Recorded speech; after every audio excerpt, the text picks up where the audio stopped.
Few days ago, I was asked to elucidate the first year BTech students with some mathematical concepts.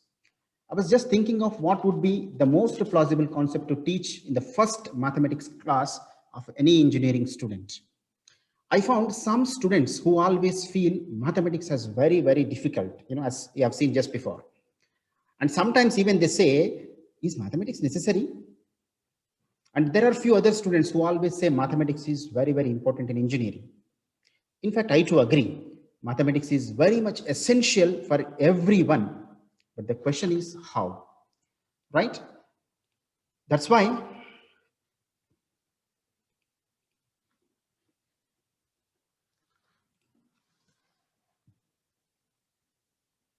in fact, mathematics is rightly called the queen of sciences.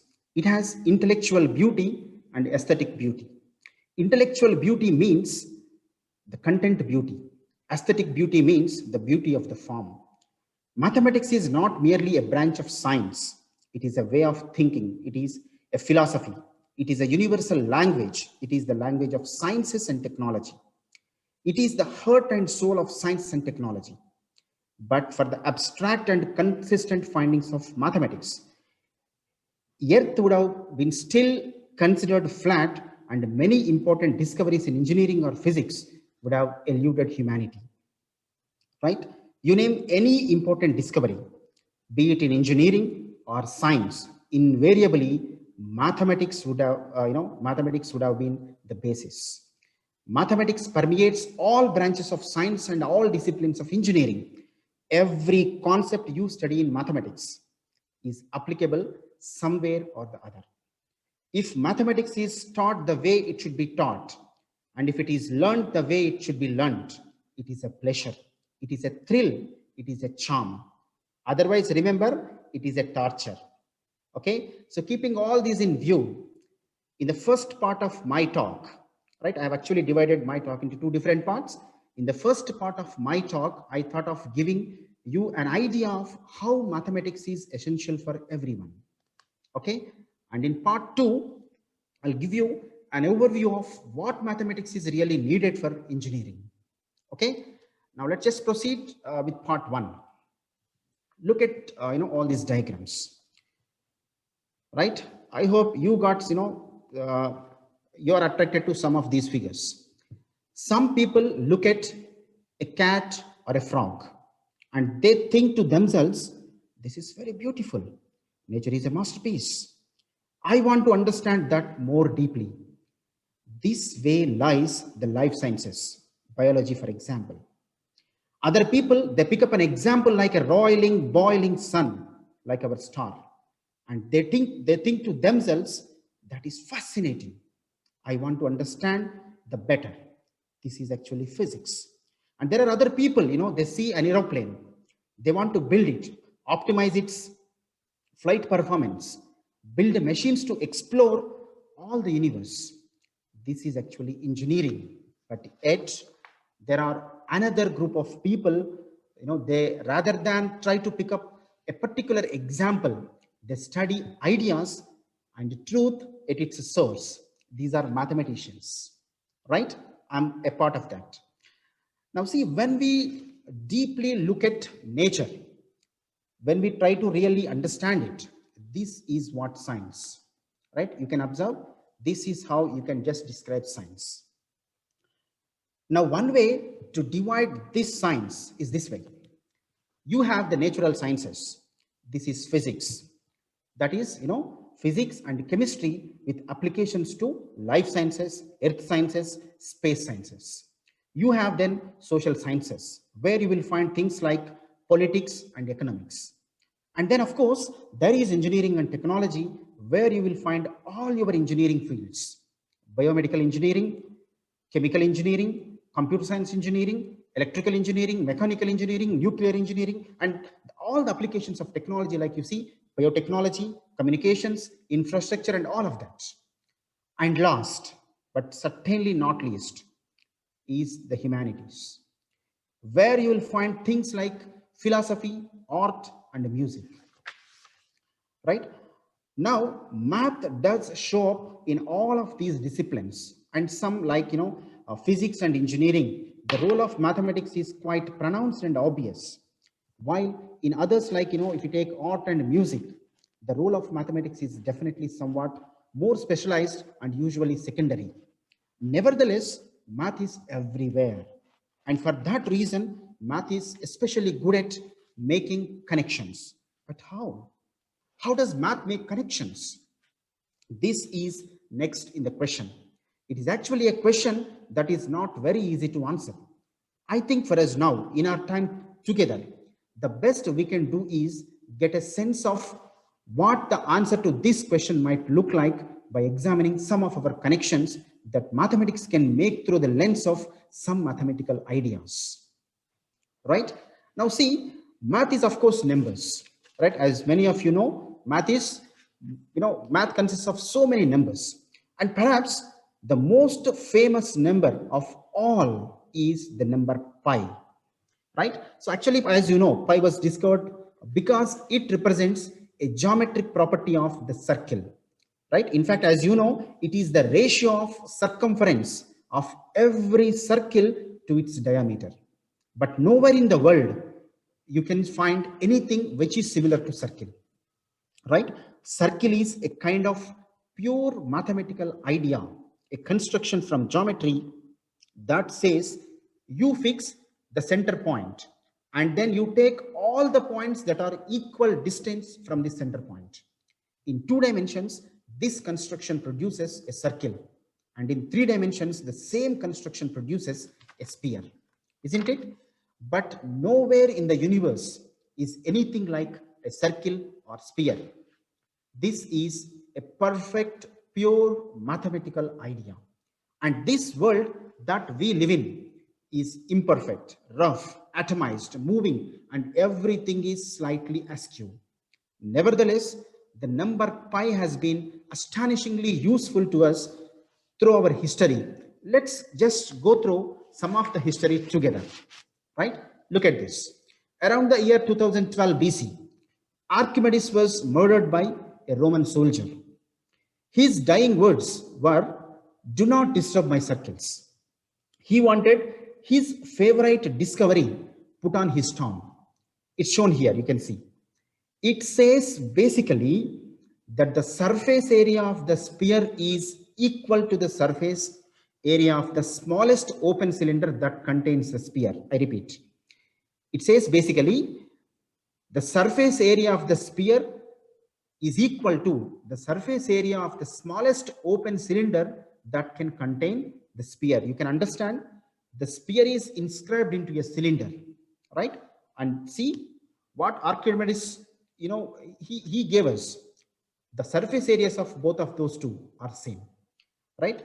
Now, if you see this one, around 1620, Johannes Kepler discovered what he thought was a harmony of planetary motion.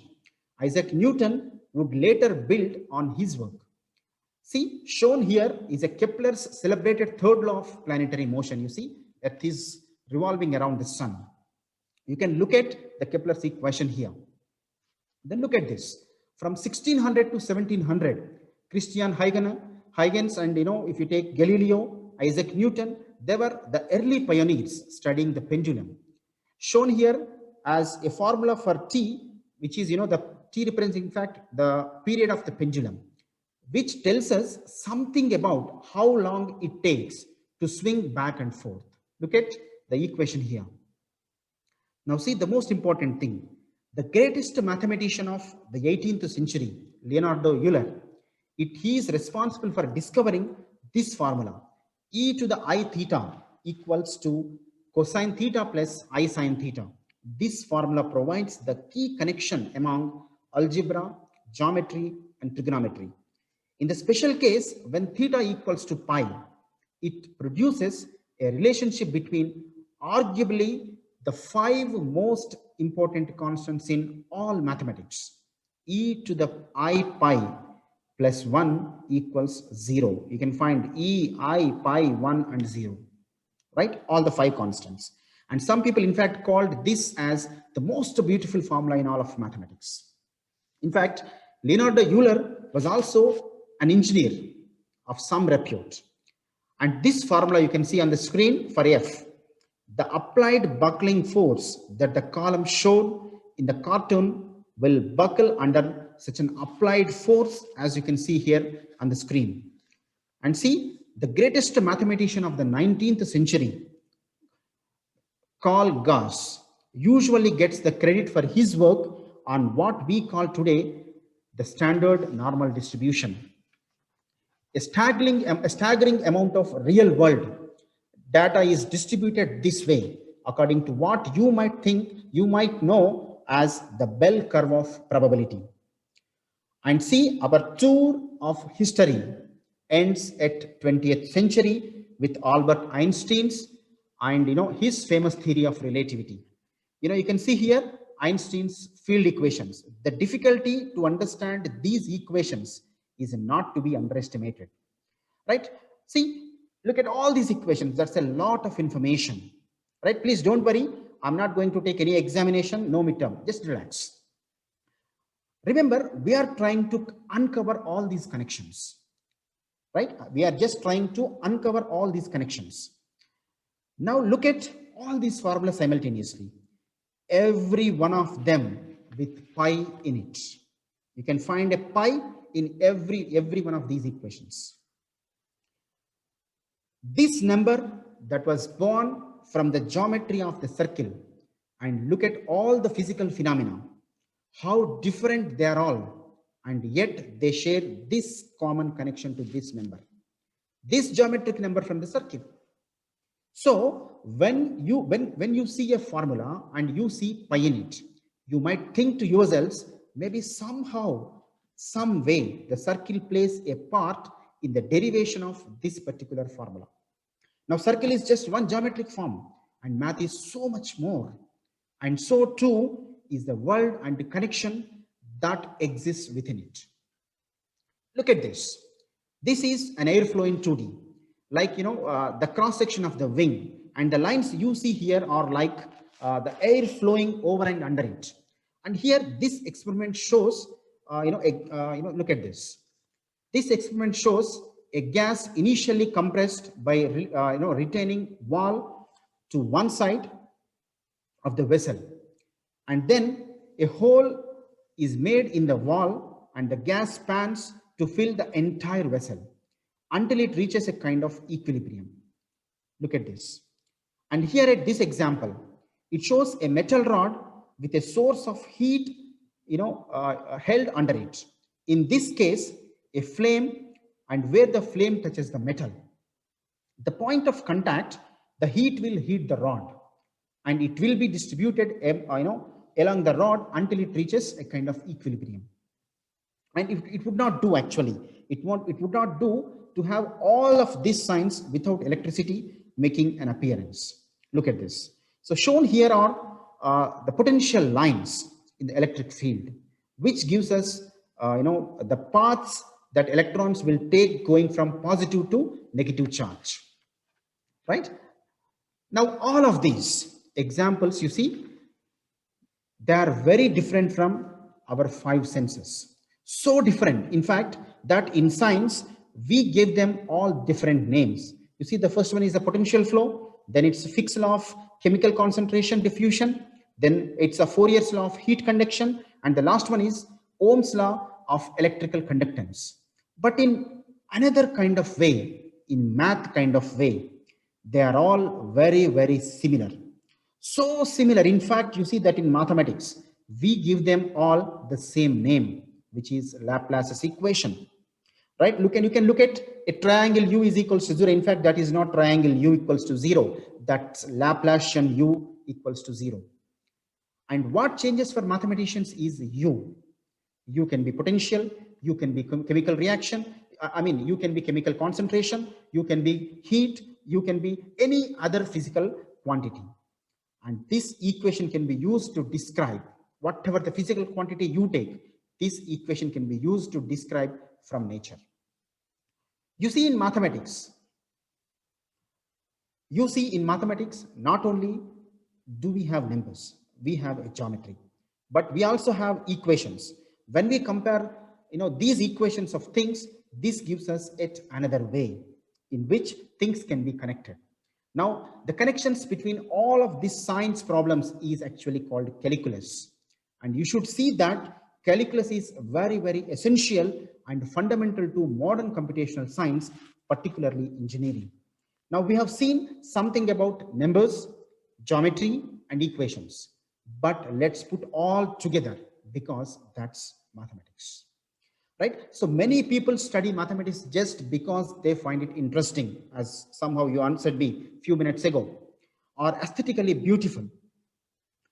For other people, they want math as the very hard skill.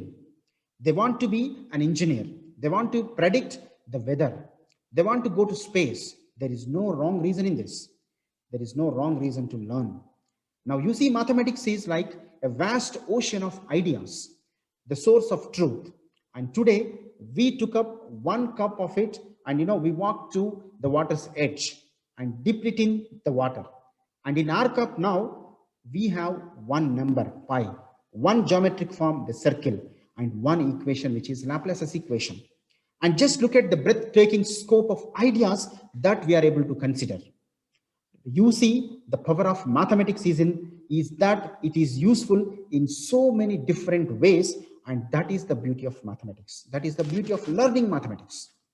And to me, this is the meaning in the words of Galileo. If I were again beginning my studies, I would follow the advice of Plato and start with mathematics. Right? So with this, we came to one understanding of how mathematics is really needed for everyone. Now let me just get into the second part of my talk. Let me just try to give you an overview of what mathematics is really needed for engineering, right?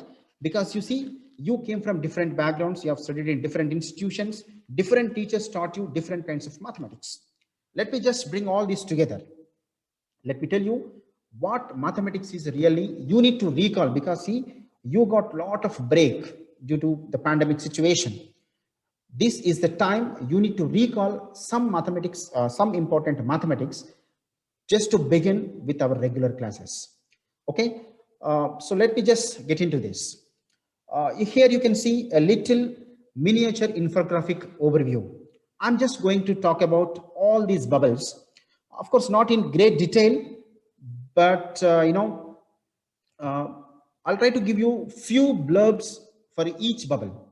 So this is the kind of stuff you are preoccupied with right now.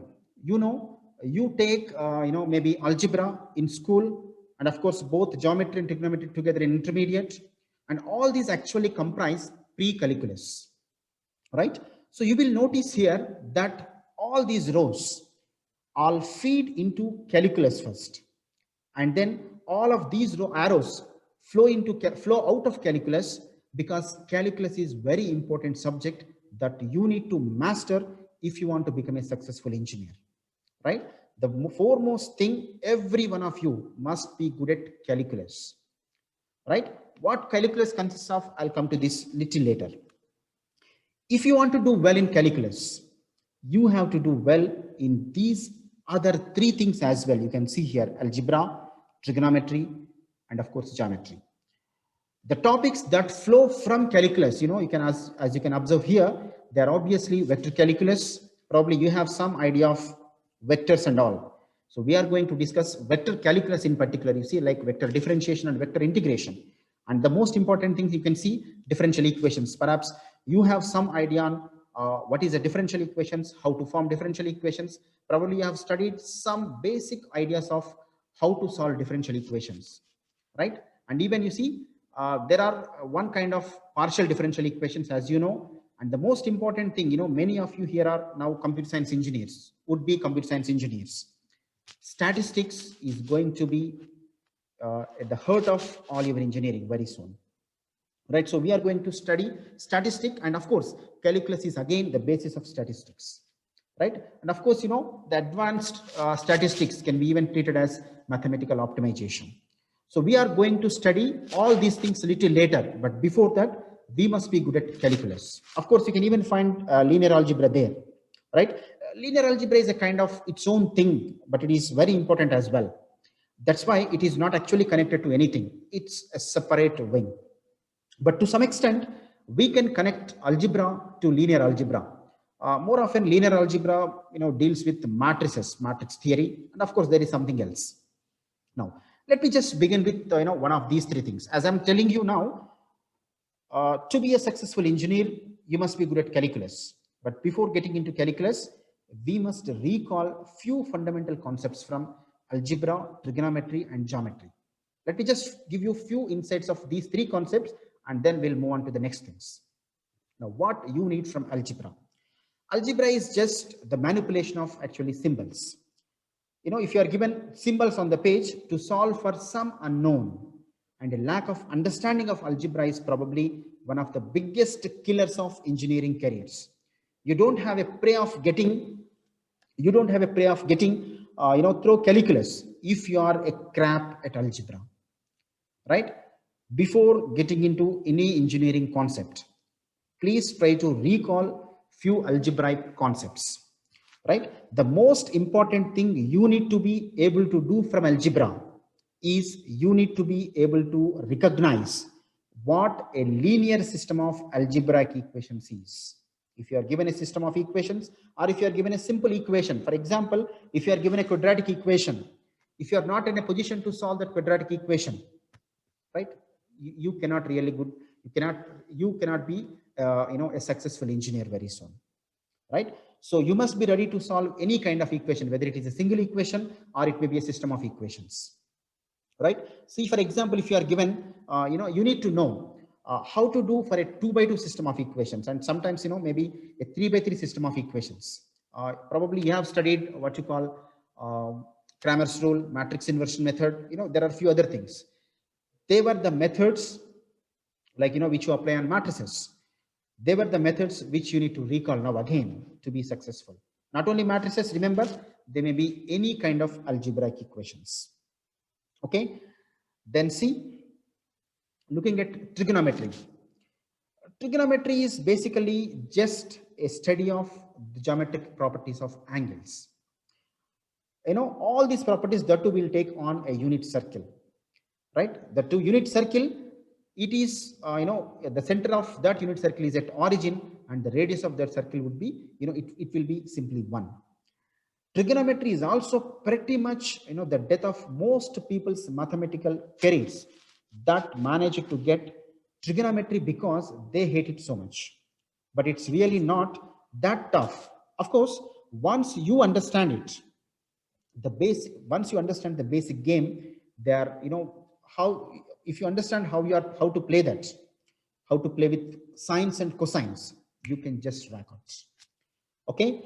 So, and actually what you need to bother here, especially in trigonometry, you need to bother how to memorize the special angles, and you need to bother how to memorize some of the most important trigonometric identities. Will quite frequently come across like sine A plus sine B, or else, if you are given like sine 2 theta, if you somewhere across sine 2 theta, you must be ready to answer it as some 2 sine A, so 2 sine theta cos theta. If you get something like sine square theta plus cos square theta, you must be ready to answer it as 1. Right? If you are given some kind of trigonometric identity, like, if you are given sine A plus sine B, you must be ready to answer it. Like, you are familiar with this formula, like sine C plus sine D is 1. If you are able to recall all those trigonometric identities, if you are able to answer what is the value of sine 2 pi, what is the value of cos 2 pi, what are the values of other trigonometric functions, you are going to rock engineering very soon, right? So that's all about the trigonometry. Try to recall the basic ideas of trigonometry. Try to recall the basic ideas, basic trigonometric identities we come across very frequently, right? Then the most important is, you see, geometry. Most of you have studied geometry when you were in school, isn't it? There are, good number of students who think geometry is, geometry as a least useful course. They don't like to draw figures. They don't like to analyze the figures, isn't it? They treat that geometry as a very least useful course. But now everyone realizes how important this in engineering. Now, see, that being said, geometry is a subject which is vitally important for the engineering, especially, basic geometry of points, lines, and planes, and the basic shapes and volumes and things of that sort. Also, if you take analytical geometry, they're all very, very important as well. It's a kind of more advanced topic, but that's very important. Actually, geometry is described using different coordinate systems, as you know. Probably you have studied everything in Cartesian coordinate systems, but now we need to recall what you call polar coordinate system. I think polar coordinate system is also familiar to you. But now see, in coming days, we are going to discuss about cylindrical coordinate systems, spherical coordinate systems, and there are many curvilinear coordinate systems. We need to recall all this. But when you are good at Cartesian coordinate system and polar coordinate system, then only you can understand the other curvilinear coordinate systems. Isn't it? Right? So please try to recall all these geometrical concepts. You have already studied, the equations related to circle, the equations related to, parabola, hyperbola, all these things. Try to recall all those formulae. Once if you are readily available with all those concepts, you can really enjoy mathematics. You can really do absolutely superb in mathematics. Let's see, for example, if you take a ship hull, how do you mathematically describe a ship hull? Airframe. Same thing with airframes and car exteriors to minimize the drag. You want to manipulate the car or the airplane's airframe somehow to minimize the drag. Well, how do you relate the geometry to the drag? You had a geometry that to be able to do that. That's what you learn here in engineering, right? See, you don't do all these things immediately now. When you are good at geometry, you are going to do all these things probably at the end of third year, right? So anyway, you still need to learn the properties of points and planes, and that is very, very important. Now see, the connection of all these three together, we are now going to discuss about calculus. Most of you have studied the basic geometry, right? Now, let me just get into what is a calculus.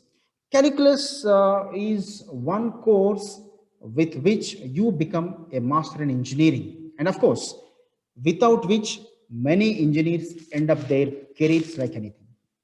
If you are good at calculus, you are going to be master in engineering. If you don't like it, if you don't learn it properly, you cannot do anything in engineering. You cannot be treated as engineer at all, right? Remember, many students feel calculus as very difficult, and probably you left these concepts from calculus for choice when you were in intermediates. I hope so, right? You have left differentiation and integration for choice. If I'm true, probably there are very good number of very few students who have good knowledge of all these calculus concepts. Anyway, don't worry. Now, most of the students could not get it easily. They could not get calculus easily. But this is the most basic course that you will need in order to be able to understand the rest of your engineering education. So, we will not overdose on calculus, but certainly we recall or we reteach all the necessary stuff you need in calculus. So when you enter into the first semester of engineering program, especially in mathematics course, we are again going to recall all these basic calculus methods, like if you take differential calculus or integral calculus, right? See, if I give you some function, and if you are unable to differentiate or integrate it, I cannot really do anything. In fact, you feel mathematics as a torture, as I said earlier, right? That's how, keeping this in view, we have included some basic, introductory or else a kind of review of differential and integral calculus in our mathematics course in the first semester, right? Actually, what is calculus? So essentially, calculus is the study of small changes, right? And that change may be in function values or sums of many small elements. When it is a change in functional values, it leads to differentiation. When it is a small change in sums, it leads to integration, as you know, right? So this is the basic idea behind differential and integral calculus. And in fact, anyway, we are going to recall all these things again, right? Now, there are few other concepts which you need before getting into engineering. Differential equations, as I was telling you, differential equations is an advanced concept of what you call calculus. When you are good at differentiation, you'll be able to solve differential equations, right? You have already studied how to form differential equations. You know what is a differential equation, and to some extent you know how to find out the solutions of these differential equations. Anyway, we are again going to discuss these differential equations, right? The last 2 units of our first semester course is all about differential equations only. And as I was telling you, the other concept which you need to recall is linear algebra. Recall different kinds of operations what you can perform on 2 different matrices. Recall how to multiply matrices, how to add matrices, how to subtract one matrix from the other, right? And recall how to find the determinant of a matrix, right? When you are good at all these things, we'll try to solve the system of equations. Then you know how to solve some system of equations when the number of equations and number of unknowns are same. You have studied Cramer's rule, you have studied matrix inversion method. There are other few. Now see, we are going to study some kind of system of equations where the number of equations and number of unknowns are different, right? And at the end, the most important concept, statistics, right? Statistics, it all deals with the probability. I don't want to reveal everything now itself. It has to be it has to be learned in our regular classes, right? So there is a very beautiful mathematics which we are going to study very soon. Let's discuss about this. Then what next? If you go to a medical school, right? If you or your friend or your siblings, if you go to a medical school, there would be a lot of study of the human body. A similar thing in engineering institution is mathematics, right? Well, when people get into engineering, they are not quite prepared on to take all this math. But I'm just sort of telling you there is a lot of it. Now, how to get better at math? I mean, as how you like, engineering or interest in engineering in that, but you're not good at mathematics. Well, the protocol is very simple. There is no magic bullet. There is no magic potion. There is no magic formula or no algorithm for getting better in mathematics. That is just straightforward. Sit down in the chair with a book, read the book, do practice problems, and wash, rinse, repeat until you get the problem. Start getting the problems right. And if that book is not helping you, try a different book. Try to take the help of your teachers. That's the bottom line. So that's all for today. I hope you got some good points on how important mathematics is and the math topics needed for engineering.